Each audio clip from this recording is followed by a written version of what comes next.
ഒരു പരിധി വരെയൊക്കെ നുണ സഹിക്കുള്ളത്.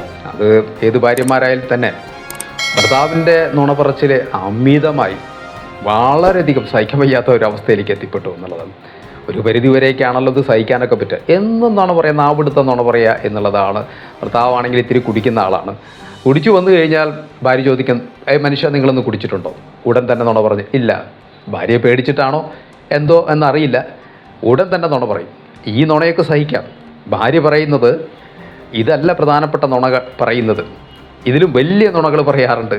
ഭർത്താവിനാണെങ്കിൽ വലിയ പൊങ്ങച്ചമാണ്, ഞാൻ വലിയ കൊമ്പത്താണ് ഇരിക്കണം എന്നുള്ള വിചാരമാണ് ഈ ഭർത്താവിനുള്ളത്. അതുകൊണ്ട് തന്നെ ഭാര്യയുമായപ്പോൾ എങ്ങോട്ടെങ്കിലൊക്കെ പോയി കഴിഞ്ഞാൽ വെറുതെ പറയും ബന്ധുക്കളോടോ അല്ലെങ്കിൽ മറ്റുള്ളവരോടൊക്കെ പുറത്ത് പറയുന്ന കാര്യം ഇതാണ്, അവൾക്ക് ഞാനൊരു സാരി വാങ്ങിച്ചു കൊടുക്കാമെന്ന് പറഞ്ഞു. അവൾക്കത് വേണ്ട, അവൾക്ക് സാരി ഇഷ്ടമല്ല. ഞാനത് കാശ് കൊടുത്താൽ വാങ്ങിക്കണ്ടേ?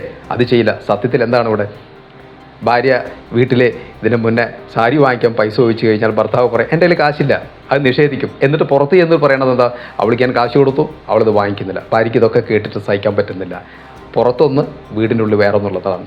മറ്റൊരു അവസരത്തിൽ അവൾക്ക് ഞാൻ പാദസരം വാങ്ങിക്കാൻ വേണ്ടി പൈസ കൊടുത്തു, പക്ഷെ അവൾ ഇടുന്നില്ല. അവളത് ഇടണ്ടേ? പാദസരം അവർ വാങ്ങിച്ചിടണ്ടേ? പൈസ കൊടുക്കാനല്ലേ പറ്റുള്ളൂ. അവളുടെ കാലും അത് ഇടണ്ടേ? ഭർത്താവ് സത്യത്തിൽ ഈ ഭാര്യ പലപ്പോഴും പറഞ്ഞിട്ടുണ്ടെന്ന് വാങ്ങിച്ചു തരുന്നത്, വാങ്ങിച്ചു കൊടുക്കില്ല, കാശില്ലാതെ പറയുള്ളൂ. സത്യത്തിൽ ഇദ്ദേഹത്തിൻ്റെ കയ്യിൽ പൈസ അല്ല, കാരണം ഇദ്ദേഹം പണിക്ക് പോവില്ല. അതുകൊണ്ട് തന്നെ വീട്ടിലെ കാര്യങ്ങളൊക്കെ കഷ്ടമാണ്. പക്ഷെ എന്നാലും പൊങ്ങച്ചത്തിലൊരു കുറവുമില്ല.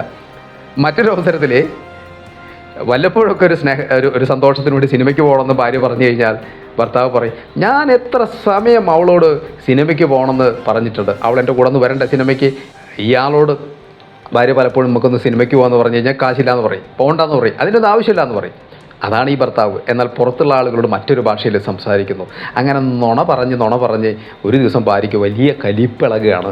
ഒരു ദിവസം പോയി ഭാര്യ ഈ ഭർത്താവിൻ്റെ ചങ്കത്ത് പിടിക്കുകയാണ്. ദേഷ്യം സഹിക്കാൻ വയ്യാതെ അവസാനം 10ാം ക്ലാസ് പഠിക്കുന്ന ഒരു മകളുണ്ടായിരുന്നു. അവളത് ഒച്ചയൊക്കെ കേട്ട് ഓടി വന്ന് അമ്മയെ വിടിയിപ്പിക്കാം. അത്ര ദേഷ്യമാണ് കാണിക്കുന്നത്. സംഭവം ഇതാണ്, കലിപ്പ് തീരുന്നില്ല. കലിപ്പ് തീരാത്തത് മറ്റൊന്നുമല്ല, നുണ പറയുന്നുണ്ട്. ഭാര്യ പറയും, സത്യസന്ധമായി പറഞ്ഞുകൂടെ? പൈസ അല്ലെങ്കിൽ അതിനനുസരിച്ച് നിന്നാൽ പോരെ? എന്തിനാണ് ഇങ്ങനെ നുണ പറയുന്ന നാട്ടുകാരോടും ബന്ധുക്കളോടും? എനിക്ക് അത് തന്നു, പക്ഷെ അവളത് സ്വീകരിക്കുന്നില്ല, അവൾക്കത് വേണ്ടാന്ന് പറയും. അത് മാത്രമാണ് ഈ ഭാര്യയ്ക്ക് താല്പര്യമില്ലാത്തത്. സത്യസന്ധമായിട്ട് സംസാരിക്കുന്നത്.